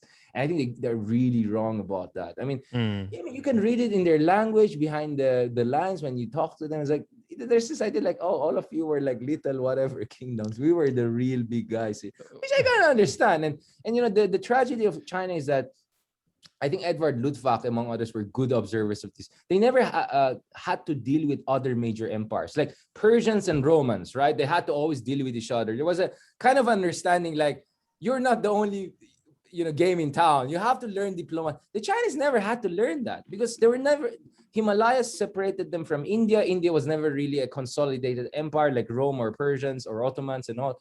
So because they were surrounded by all of these smaller countries and kingdoms, their statecraft is by default tributary. I mean, it's just different versions of that. Mao had its own version, right? Fund all these proxies, communist movements. It was big failure. Now they got the money. So essentially Xi Jinping is Mao with the money, right? He wants to do that on a larger scale. But it's just not going to work because people are not going to accept a return to the past. Because from the Chinese, again, this is Beijing, but not the Chinese people, but the Beijing ideology, I can see the Zhongnanhai ideology is that the 500 years of Western dominance, as it was an aberration. They rather look at the thousands of years before that, right? When China was a dominant force. So for them, we're just returning to normal. But, it seems it's ironic because being Marxist, they should understand a little bit of dialectics. You cannot ever return to the past, right? You always have a new synthesis, right? And this is where the rest of Asia is. Like, we neither want to be under Americans nor Europeans, and definitely not under the Japanese or Chinese or any of that, right? And you can really see that in surveys, like in surveys in ASEAN, if you look at the most authoritative surveys of opinion leaders, like the Institute for Southeast Asian Studies annual surveys, always on top, you'll see Europe and Japan as preferred partner, because neither of them are big powers, right? Sure. Because they're small enough to be able to work with. And both US and China are not the most preferred ones, exactly for the reason because they don't want anyone in charge of this region. This is the default ideology of everyone, even Duterte, even Jokowi. I mean, it doesn't matter. At the end of the day, all of them don't want anyone to be the big boss here, right? No, that's really, I think, hit upon the undercurrent strategic thinking and sort of the overall diplomatic philosophy of the region. So it's visceral. It's almost visceral. I would say it's visceral. Yeah. It's been a brilliant conversation, Richard. I thank you so much for your time. You've been very generous sharing your insights with us today. There's so much more we can get into next time. I can tell from your answers. Yeah, there's so much richness to your thoughts and your insights. So there is plenty of potential to take this further. I'm so excited. But our listeners must be reeling from all the stuff that they can, all the nuggets we can get out of this conversation. No, but I do have a follow-up question. Where can the listeners go to find out more about your stuff? Because as you said, you've written, what is it, over 1,000 articles? You got several, probably 2,000 articles. 2,000 articles. I mean, you just Google your name. It's everywhere. You can find it on Amazon, among others. I'm actually working on a new book right now. Oh, please tell us. Melbourne University Press. Okay. God willing, it will come out next year, hopefully middle of next year or so. Once the world opens up, hopefully. The title is China's New Empire. So very relevant. And nice. I'm going to exactly argue why that empire is much more fragile and not so empire-y as we understand empire, Not right? so It's an empirical as it economic seems. empire, but there's going to be a lot of geopolitical pushback. So I'm going to look at this kind of at these 5 major case studies, kind of a tongue shape, also 9-dash line from Taiwan to Philippines to Malaysia to Indonesia and Vietnam, right? And then the broader picture. Look at all of these granular pushbacks on the ground to kind of debunk all this nonsense I'm hearing in policy circles and media. Like, oh, China won it, they won over Asia, everyone, like, what the hell? Like, who is the talk to people Kishore? here. That's the last thing on the mind of people. Yeah. Has China already won? The Singaporean economist, Kishore. The Mahbuba, Kishore Mahbuban. Yeah, I mean, that gets you good audience in the West because, of course, Westerners love that. This is the trick, right? Scare the West, they're gonna lose their power so that you get more help from them. That's the trick. Yes, I hate that. I hate that when they do that. But it's there effective. There are always more creative ways of doing it. Like, there are people who made the cottage industry out of it. Like, China has won. I mean, like, are you kidding me? Like, no offense to our good friends, but push the analysis a bit. And by the way, in this book, you're going to see Foucault, you're going to see Zizek, you're going to see Hegel, you're going to see Kant. So I'm going to go deep philosophy and deep psychology to do also deep geopolitics without making it too boring. Only the opening chapter is real theoretical, but the rest you'll see a lot of Duterte quotes. You'll see a lot of Tsai Ing-wen quotes, talk with Tsai Ing-wen. You'll lovely. See my conversation with Mahathir there being reflected. You'll see quotes from Jokowi, our Vietnamese friends. So it's going to be sprinkled by, so it's not going to be travel log, Kaplan-esque. It's going to be a little bit more academic. This is an academic press, but it's not going to be also your typical stuff, and probably even more exciting than some of my recent works.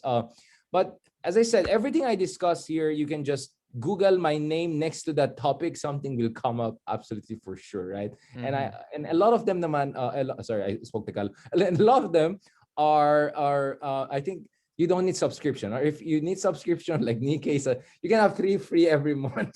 So all I'm saying is that my ideas are very accessible. You can give me hours, but it will not be enough. That's why I write, because writing, that's one thing I learned from the Greeks. If you want to last long in terms of your ideas, write it down, right? And that's where they had an edge over, I think, far more sophisticated civilizations and empires, right? Yeah. That's why we know a lot about Greeks, because they just wrote it down, right? Even though most of it's probably propaganda, right?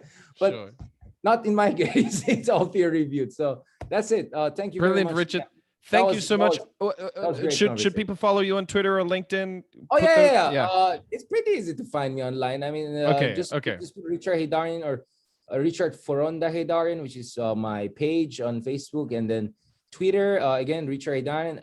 All is Rich Heydarian, and then also Instagram. Brilliant. It's the same, yeah. We'll include all the show notes in the episode. Once I get TikTok, I'll tell you, but I need to buy a new phone for that because I don't trust. Okay, anyway. Okay, that's it. But thank you so much. TikTok. I'll see you on TikTok too. See you on TikTok. It's exciting times. Thank you so much again, and we'll join you on next time on Policy People Podcast. Pleasure. Have a good day.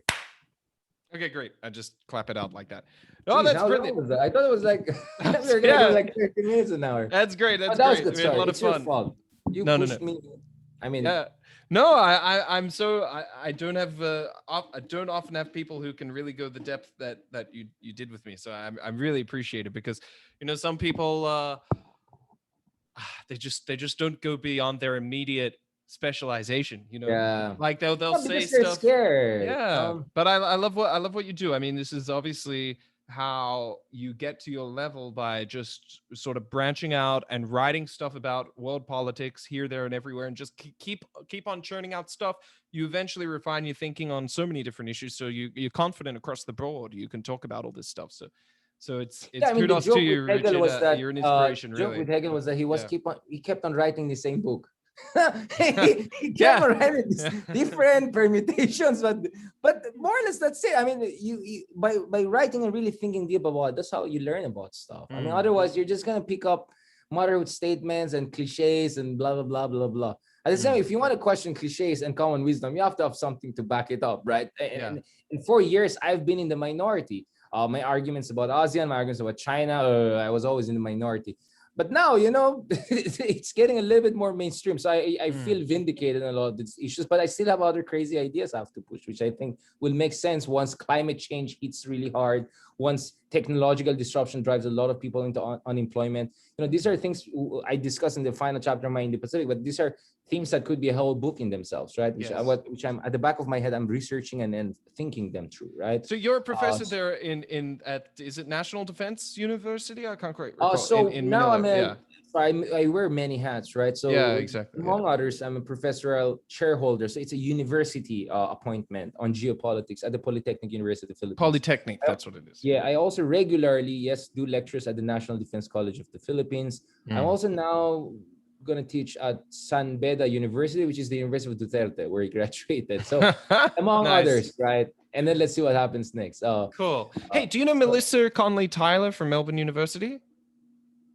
I think so, yeah, but she's not big, very like close, Asia person for Melbourne I'm University. Sure we bumped into each other in events. Griffith Asia people. Yeah. That's what she is. Yeah. She's like Asia Link, which is like one of Australia's like New Colombo plan. Melissa Conley Tyler, blonde. No. I'm sure we. Yeah. My problem. I'm bad in names. Like I'm good in numbers. I'm good in names faces, of like right? I mean all this. There's so many things and all inside my head. I forget the name of everyone else. So, but if you give me the face and all, I mean, it's like, I know exactly what day, in what mood I saw her. I'm just trying to make connections here because she's just come to Taiwan recently. She's at the Guofang Anchen Yanzhou here, like the main national defense think tank. Right. Yeah, and she's doing research on U.S. Taiwan. You've done stuff, when you were at Zhengda, right? Yeah, exactly. Yeah, because she's here and I'm helping her connect like all these Taiwanese politicians and stuff. And I was just wondering because she's like Melbourne University's big like such a good friend then. Asia connected. Oh no, she's gonna jump on the show as well. I'll bother you next. You do that. I can help you there. Also, do you know Maria Ressa? Maria Ressa. Yeah, you guys we know her, but no one can pin her down. She's like all over the place. Oh, no wonder, because she doesn't reply to any of my. I mean, not that I thought that she would reply straight away, because I know she's really.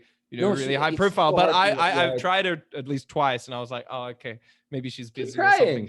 Yeah, keep trying. Hey, okay, so she's the thing with Maria is obviously she's in demand by everyone for understandable reasons. Yeah, exactly. Although, of course, that's raising eyebrows among a lot of people. Like, you're not the only one doing the job here in the Philippines, because Rappler is relatively a small player in the Philippines. Actually, Inquirer, that's so interesting. ABS-CBN, GMA, they have far larger footprint. But internationally, Rappler is really big. Rappler, of course. I mean, Maria Ressa was from CNN. She's very proactive, etc. So, but in the Philippines, it's very different picture. It's very different because Rappler is English language, so it's more like the chattering classes, the middle class reading. Yeah. And well, even in the English language, I mean, just Facebook following and all.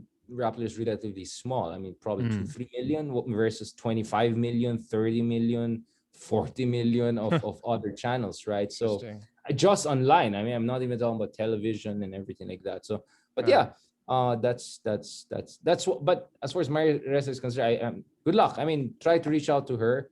She's just all over the place. That's got a great story. But my suggestion is, why not reach out to other people in Rappler, if not Maria Ressa? Yeah, why not? Why not? Who do you recommend? Who do you think I should? She's the one covering Duterte forever. Who's that? Pia Ranada. Pia Ranada. She's fantastic. She's fantastic. Ranada. Okay. Yeah, you can just put PIA. I found her. Yeah, I mean, you could see there's a lot of stories about her because she's the one who covered Duterte. Like, she intimately knows Duterte. You want Duterte stuff, go to her. There's also, but Nikki Gutierrez already moved to Vice Asia. She used to be the number 2 of Maria Ressa, like kind of her protege. She's now head of Vice Asia in Singapore. Nikki who? Gutierrez. How do you spell it? G-U. It's Spanish. Gutierrez. G-U-I-E-R. I found it. Gutierrez. Yeah. Her name Nicole or Nikki or whatever. I'm sorry. Because sometimes we call each other by nicknames. Yeah. So she's also great, and she worked with. You can actually find them also on Twitter and all. I suggest you reach out to them, not just Maria Ressa, because these are actually doing the stuff on the ground. They're,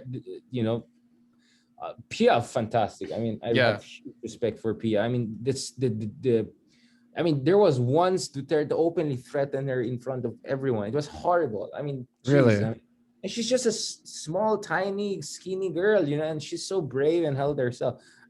I mean, Maria is all over the world, but these are the ones on the ground. Cool. These are the Okay. foot soldiers. That's good. I'm sorry, you know, I mean, I'd rather give awards to them. I mean, but anyways, that's a different topic. But yeah, Pia is great. And then Nikki, of course, was when Maria expanded to Indonesia, she was the head of the Indonesian Bureau of Rapper. And then now she's in Paisa. She's fantastic. So I really suggest you reach out to them. And then they'll give you the Rappler story. And I also suggest reach out to Sheila Coronel. She's the dean of the Columbia Journalism School. She's the best journalist probably that Asia's produced, investigative journalist, right? Sheila Coronel. Put Columbia University. K or C? C-O-R. C-O-R, yeah, Coronel. Canal, okay. Yeah, Sheila. She's Sheila, fantastic. I got it, yeah. She's so good. I think she's the first woman dean of the journalism school. Well, thanks for giving me girls, because I really need more girls. Oh, yeah. I do, yeah. This is the Philippines, by the way. I'm minority. I go in panels. I'm the only guy most of the time. Really? Right? Is that the normal? Such a matriarchal society when it comes that's to great. Oh, that's interesting. Men we're such oppressed minority. Good. Yeah, because like I gotta tell you, man, I'm not joking. Like I reach out to like plenty of female think tankers and stuff, and they don't say no, but they're just more cautious. Like it takes 2 or 3. I mean, like they ask questions. They're like, you know, can you like send me a bit more about your background? You just have to work harder to get them on. Question 5 minutes. Oh, dude, like man, and I mean, I invited you. Like I would say almost a third of the male guests on my show invite themselves. And, you know, I don't say yes to all of them. I obviously am pretty picky, but there are plenty of dudes who just come through LinkedIn. They're like, I want to get on your show. I can talk to you about AI. I've had 0 women. That's good. It's good. But I have 0 women. I have like 10 dudes every couple of weeks. And I have like no girls. And do so more women, man. Do LGBT. There are a lot of LGBT activists. I think there are lots of fantastic stuff. You got to get into those other topics, like diversity kind of topics. I think that's where you're Australian. You can handle this stuff. You guys are woke. You guys are the original woke. But Philippines, most of our top experts are actually women. And I say this with absolute pride. I mean, our best China expert was Eileen Baviera. God bless her soul. She passed away last year. She was really the person. She was like the mother. She was like the Merkel of the China watching people here in the Philippines. But again, if you look at a lot of top experts in the country, they're women. Top journalists, they're women. So go ahead. So get more Filipino women involved. In Indonesia also, they have many very smart women involved. I suggest reach out also to the Habibi Center. Oh, I've just connected with them. Kim put me in touch with them. Do you know Taufan? Taufan? I think so. Yeah. Again, I'm bad at name, but I think I'm gonna jump on a webinar about Taiwan. And then also get I think he's feeling better now. Get people from CSIS Jakarta who are fantastic. I mean, Ivan Laksamana is really good. Who? Laksamana. Ivan Laksamana. Spanish actually name Laksamana. Eva Laksamana. Okay. He's good. He's like the top Indonesia expert guy. I mean, and he's kind of like our batch. He's like millennial too and all. He's a very smart guy. Yeah. You can see stuff on Twitter, online and all. He's really good. You can check his writings easily. You can find it. So in Indonesia, I definitely suggest Ivan Laksamana. And then a great woman from Southeast Asia. I'll suggest Elina Noor, who's now the vice president or something, or vice director, the vice president of Asia Society in DC. I mean, she's really level. Yeah, Elina Noor. But she was Elina, E-L-E-N-A?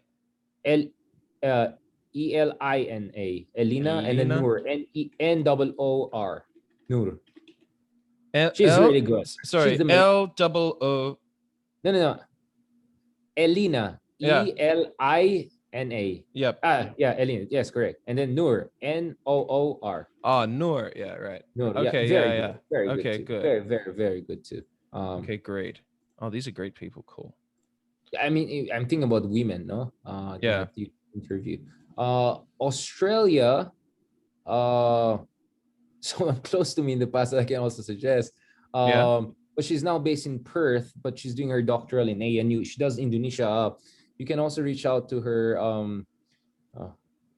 Wait, I forget the name. Faces, you're good with faces, not with names. That's cool. No, this person was my partner. 1 second. Oh, shit.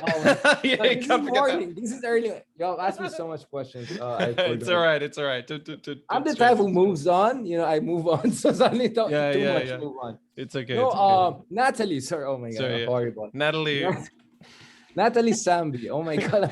It's just between you and me. Yeah. Natalie who? I will come to Taiwan, man. Natalie S.A. What? I'll just write Natalie ANU and then Indonesia. I'm sure it'll come up. Oh, man. Oops. Hello? I think the internet dropped out. Natalie Sambi. Okay, I think she got but anyways, so I think you can also, so I'm thinking about women, no? That's good. This is what I need more of. Yeah, exactly. Cool, so there are more Vietnam also. Huang, sorry, the Vietnamese names are a little bit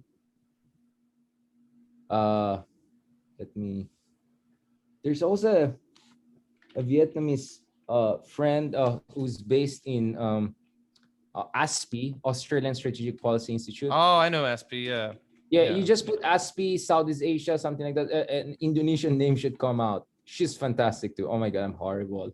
I'm so bad. Huang Le. Yeah, Huang, exactly. I said Huang Huang. Yeah, she's very good too. Okay. Oh, she's followed me on LinkedIn for ages, and she sometimes gives me like events and stuff.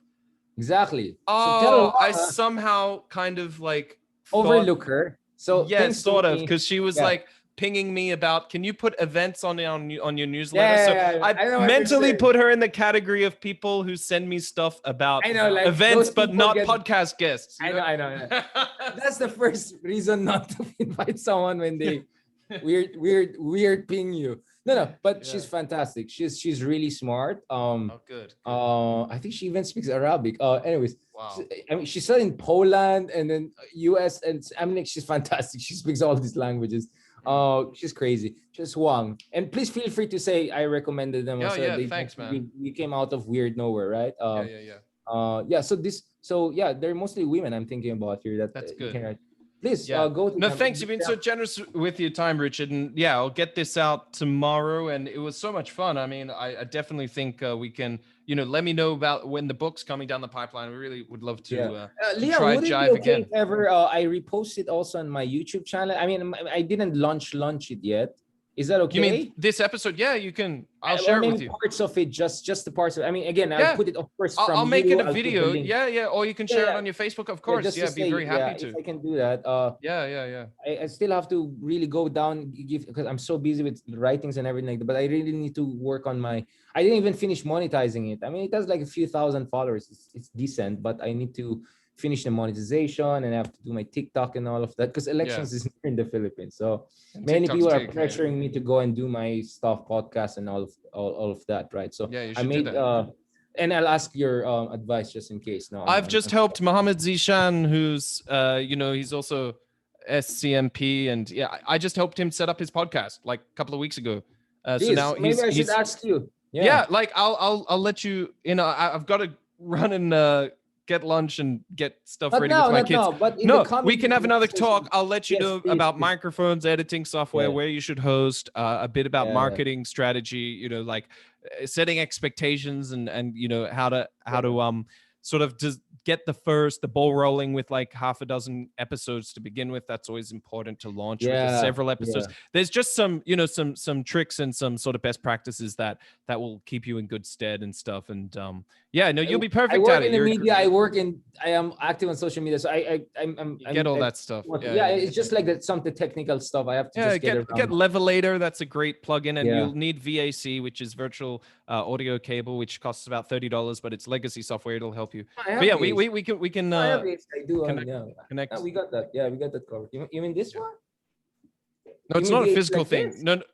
Oh no, virtual audio cable. So what it does it allows me to record guests. The recording VAC. Of course. VAC, this kind of stuff. Okay. All right. Maybe sometime later on when both our schedules stones down, Maybe I will need a free webinar orientation. Yeah. I'll give you all that just stuff. Give me a few time, if I could set it up, because I need to.